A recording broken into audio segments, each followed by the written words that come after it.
Let me show you something really cool.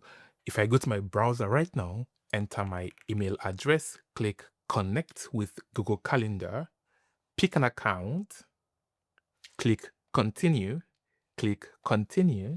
and click continue one more time, you can see that I'm taken back to my dashboard and my calendar data would sync to my database, which then gets streamed to the UI. Again, the event is going to do the same thing. We're going to end up getting events written into our database and then they start popping up in our UI. And all of this was set up with a single simple npx command, which I will show you in this video. As an icing on the cake, if I go back to the browser, refresh the browser, you can see that this data is cached and it's fetched instantly because one, we're not talking to the database anymore. Two, we're not talking to the Google Calendar API. We're just fetching what's already cached. So let's jump in and see how we can set up something like this again with a simple npx command. Before we jump in and actually start taking advantage of this tool, I want us to pause for a moment and understand what might motivate someone to build a tool like this. Now, if you think of what it takes to build a performance-ready or enterprise-ready application, you would first of all have to get the data layer right, you get the compute environment right, then you have to think about queues because you don't want to overwhelm your system and you don't also want to overwhelm the systems that your system is depending on. You also want to think of workflows. What happens when something goes wrong in an orchestrated process? Let's say you have step one, step two, step three. Step two goes wrong. How do you recover and continue on step two? How do you deal with real-time requirements? If your app needs to deal with real-time communication, how are you going to implement that? And finally, how do you deal with caching? What happens when you need to scale and you can't just keep accessing your data for every single query that comes in? And this is all the problem that Convex, which is the tool I'm talking about, bundles together into a simple solution. One of their primary philosophies is trying to abstract complexity away completely. So they basically take all of this, hide it from you, and all you need to do to set this up is just go to their documentation and literally run npx convex dev, and you have everything I've just described in this architectural diagram available in your dev environment.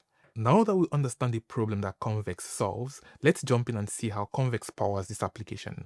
Let's start with the homepage. If I jump to the code editor here, you can see that the first thing I'm doing in the homepage is called this function called use action, which I'll come back to in a second.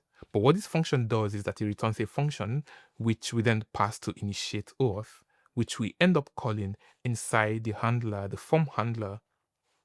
And this will give us a result. And this result contains the URL that will redirect the user to start the auth flow. But the question is, why use action? And what exactly is use action? Now, to understand what this function is, we need to understand the three pillars of Convex. And those are queries, mutation, and actions. Now, queries fetch data, mutations write data, but actions are interesting. Now, to understand why we would need actions, we have to first of all understand the design choice behind queries and mutations, which would then open up a new world that exposes why actions exist. Now, actions, or rather, queries and mutations are automatically deterministic. And what does that mean? Well, let's say you have a query, then you have a mutation, then you have another query, another mutation, another mutation. When you have all of these orchestrated processes happening at the same time, what happens when something fails? What happens when one of the mutations doesn't succeed? What happens when you've tried to mutate before the next mutation, the previous one succeeded, but the next one failed? Transactions allow you to roll back everything you've just done and pretend like you were never here, like this process never started. And this is exactly what Convex does by default with queries and mutations. But the only way it can give you this powerful feature rather is if it's able to say, okay, I know that there is no side effect happening within this context. I know that the only thing happening here is just writing to the Convex database and reading from it. Now, that said, it's unrealistic to build a backend that doesn't have side effects. Like you want to talk to external services, you want to do other stuff other than just talking to your database. And that is where actions then comes in. Actions allow you to perform side effect on Convex via mutations without affecting that orchestrated process or that transactional process that Convex exposes for you. So if you see what I have here in this flow, we have a simple client app that could make a query. That query goes to our database syncs to our sync engine, and our sync engine syncs back to the UI. We could do the same thing with mutation. We write to our database syncs to the engine and then back to the UI. But where it gets interesting now is that we can call actions from a mutation, and then this action could go out, talk to an external service, come back, and then write to either a mutation or read from a query. And once it does any of these two things, it gets again synced to the sync engine and back to the client. One of the paradigm shift for me that I had to struggle with when I started using Convex was what happens when I want to start a mutation and immediately call an action, and then that action gives me data back so I can immediately get that data and use that data to maybe do something on the UI. You don't have to do this. With Convex, you never have to rely on the data returned from a mutation. All you have to do is just kick off that mutation, your database is going to get synced up, and then your UI will catch up as well. So in this case, specifically, let's say an action went to fetch some calendar events. When it gets back, it would write those events to my database. And once those events are written to my database through a mutation, my database will update the sync engine, and then the sync engine would update the UI. All right, now that we understand the three pillars of Convex, let's jump into our code editor and see if we understand what useAction does and what useQuery does. I think we should start with useQuery, since that's something that might be more familiar, especially if you've tried something like Stack Query. Now, if you look at this function, it simply just takes a query function, and then that query function is a backend function that is responsible for checking if a user exists in our database. If the user exists, we don't start an OAuth flow for them anymore. If they don't, we start the OAuth flow with initiate OAuth. But let's take a look at what this function does. If I jump into the check user exists query, you can see that this jumps me back into the Convex folder that contains an OAuth.ts file. And by the way, this Convex folder is created when you run npx convex dev. What we have going on here is just fetching database user's credentials, checking if that user exists. If it doesn't exist, we exit this function early and set both of these values to false. If it exists, we'll set the values to true as well as set the user information. So this is a quick way to get started with Convex. The fact that we can just write queries that talk to our database, and then we can return the content from that query, which can then be consumed in our UI. So if you look at where we are using user exists, this basically allows us to, if I can find it real quick, this basically allows us to either kick off an OAuth flow or just fetch the existing user's data if they already exist. All right, now we've seen one of the pillars in Convex, queries. Let's go in and take a look at actions, and this would immediately start exposing us to how the whole OAuth flow in this project and how the whole calendar sync in this project works. If I jump back to the beginning of this file and back to where we call the use action, let's actually see the action that we are calling. So if I open this particular action, you can see that it's created with the action function. It takes a handler, which takes a context. But then what we're doing here is building the parameters that will pass to the URL, and then finally build that URL. But somewhere in the okay, we also return the URL. But somewhere in the middle, I want you to notice something here. The fact that from an action, we can call a mutation. And we're basically calling the initiate OAuth session mutation, which allows us to save the state of this OAuth flow. And then when we come back after the OAuth flow, we can resume from this particular state. If I scroll down to where we actually resume, this function, by the way, the complete OAuth flow, is going to be called by some next API that receives that callback call from Google and then calls this action. Then what we're doing here is we get that session back so we can resume it. We use the information from that session to verify the token, or to exchange the code for a token, then grab those tokens, grab the user information, and then finally again we run a mutation to complete the OAuth transaction. And this particular mutation just simply does a few things.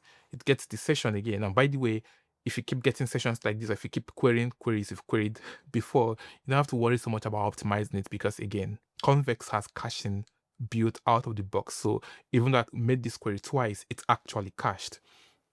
Then I can go ahead and fetch the user, and then finally check if the user exists. If the user exists, we'll just update their credentials. But if they don't exist, we'll create a new user. And this fundamentally completes the OAuth flow. But then after we finish completing the OAuth flow, the next thing we need to do is move on to the next step, which is to sync their calendar data. Now, the interesting thing here is that we are not using context.run mutation here. We're just calling a function. And this is, I did this intentionally to show you that within a convex action, as long as you respect all the rules of actions or all the rules of queries and mutations, you can just abstract stuff into functions and call those functions, as long as those functions respect the rule that their parent pillar, which would be an action, a query, or a mutation, has set for them. You can just abstract stuff with functions. Now, if I jump into this particular function, the refresh user calendar helper, this function is going to take the context, which is the action context, and the user email. It's going to fetch the user, is going to grab the access token. It's going to then use the access token to fetch events from Google. And by the way, this function just makes a fetch call. Once we have those events, we're going to then batch refresh the user calendar. If we jump into the mutation that does this, you can see that this mutation receives events. It's going to fetch the user again. So we get existing events, and then we delete all of those existing events before we then loop through each event and then store this event in the database. All right, now if I jump to my browser and enter my email one more time, try to connect my calendar, pick an account, click continue, and continue one more time. Once I've done all of this, I'm going to get all of my calendar events, just like we saw at the beginning. But if I go to my database, go to my Convex setup, go to logs, you can see that this request to get user calendar events by email ran without being cached. So what we can do is go back to the browser, refresh it a few more times, let's say 10 times. And as long as the input for the query is the same thing, we're going to get only cached data from Convex instead of fetching data from our database continuously. Brilliant. Now it looks like we have a reasonable setup here. If we go back to the diagram we have here, we have a user who connects to our client, or connects to the Convex client, and then they can just keep fetching data and the data is cached. When they want to connect to a Google to a new account, or when they want to reset their account and reconnect, they can just talk to the Google API directly, which then syncs to our database. But there's a slight flaw in this design. What happens when we zoom in here a little bit? What happens when we are able to fetch the tokens, but then when we try to fetch the event, something fails? We want to be able to somehow recover from that failure and continue from where we left off. And this is where Convex workflows come in. So let's take a look at how you can take advantage of workflows to ensure that any orchestrated process rather can run from start to finish. Even when it fails in the middle, it can recover, it can retry, and then continue its execution process. Now, if I skip into this particular diagram, you can see that it properly illustrates what happens when you use durable execution versus when you don't. So in this case, let's say I have a user triggers a sync, we get that user, we get their tokens, and then let's say something fails. If that thing fails, or let's say we couldn't get the tokens, or we couldn't refresh the token, every single part of this process just terminates immediately. But it doesn't have to be that way.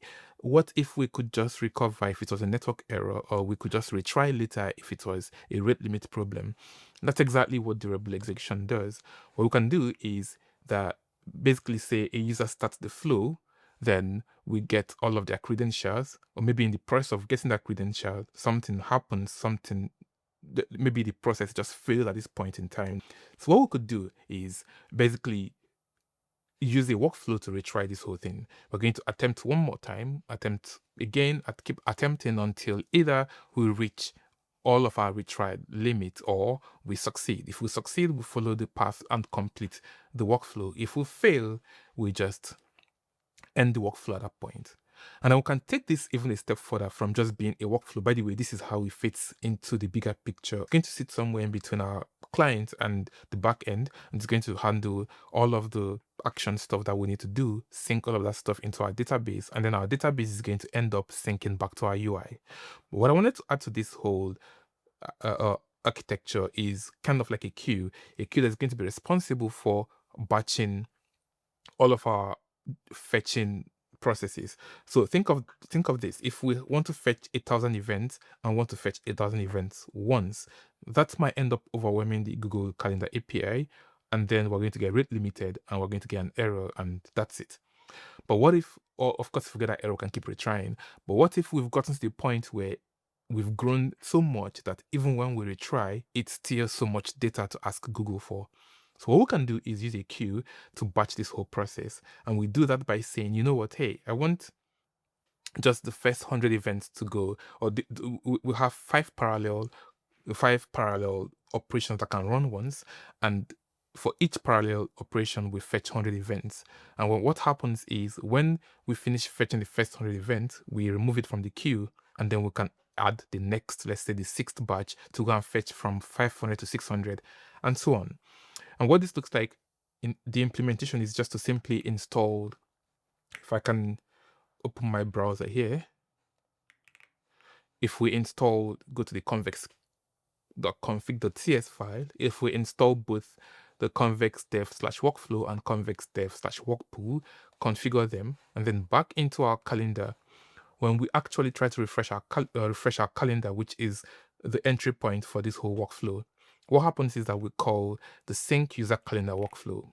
And this step is going to run a query. This step is going to then get the token. This step is going to run a mutation to clear all the user existing events. This is going to run an action to start fetching the event data.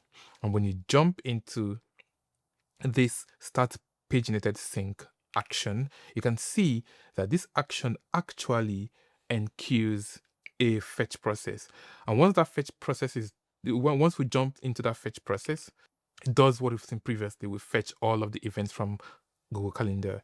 But then if we finish fetching, which by the way, we'll store the events, but once we finish fetching a batch and then we realize that there's still something to fetch through this next page token, then we call fetch and store batch one more time. And this is going to continuously iteratively run until we're done fetching and storing this event. But the beauty here is that we are queuing all of this so that we don't end up overwhelming or reaching a rate limit problem when we're talking to the Google Calendar API. Now, that said, this is why I've been enjoying using Convex, and I wanted to share it with you. I wanted to build a simple example to show you how you can take advantage of this tool. What we've learned today is that with a simple command, we're just running npx convex dev. We have a cache, we have real time, we have a queue, we have a durable execution environment, and we just have a product that is just full of joy and full of developer experience to use. I hope you enjoyed this video, and I hope I will see you in the next one. That said, take care of yourself. Bye.